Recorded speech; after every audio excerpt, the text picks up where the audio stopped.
নমস্কার বন্ধুরা, কেমন আছেন সবাই? আশা করি সকলেই খুব ভালো আছেন। সন্ধ্যা স্ন্যাক্সে বানিয়ে ফেলুন প্রন টেম্পুরা। কিভাবে বানিয়েছি সেটা আপনাদের সাথে শেয়ার করছি। প্রথমে চিংড়িগুলো এরকম কাট লাগিয়ে নেবেন। আমি কাট লাগাতে ভুলে গিয়েছিলাম, তাই আমি এটা ম্যারিনেশনের পর চিংড়ির পেটের দিকগুলো কাট লাগিয়ে নেবেন, কেননা না হলে চিংড়িটা গুটিয়ে যাবে। আর ম্যারিনেশন করার সময় আমার ভিডিওটা করা হয়নি, আমি কী দিয়ে ম্যারিনেট করেছি সেটা বলে দিচ্ছি।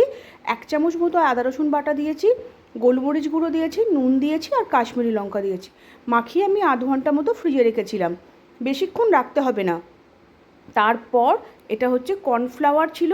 প্রথমে যেটা কোটিংটা করলাম কর্নফ্লাওয়ার আর ময়দা দিয়ে একটা ফার্স্ট কোটিং করে তারপরে ডিমের গোলায় ডুবিয়ে ব্রেড ক্রাম্বস দিয়ে এরকম সোজা সোজা করে বানিয়ে নেবেন। লেজের দিকটা ফাঁকা রাখতে পারেন বা লেজের দিকটাও বানিয়ে ওই কোটিংয়ে আসতে পারবে, কিন্তু ভাজার সময় লেজটা বেরিয়েই যায়। সবগুলো বানিয়ে নিয়ে দেখুন এইভাবে আপনি আর একটাও দেখিয়ে দিলাম আপনারা এইভাবে বানিয়ে নেবেন। খুব ঝটপট, খুব ভালো সুস্বাদু একটা স্ন্যাক্স সন্ধ্যের। চা কফি দিয়ে তো খুব ভালো লাগবে। এইভাবে হাত দিয়ে চেপে চেপে আপনারা ডবল কোটও করতে পারেন, আমি সিঙ্গেল কোটই করেছি।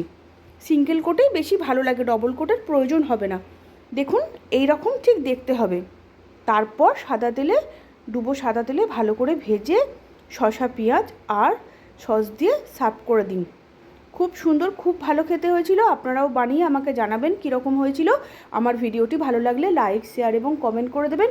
নতুন বন্ধুরা চ্যানেলটি একটু সাবস্ক্রাইব করে দেবেন প্লিজ। আবার একটা নতুন ভিডিও নিয়ে আসছি।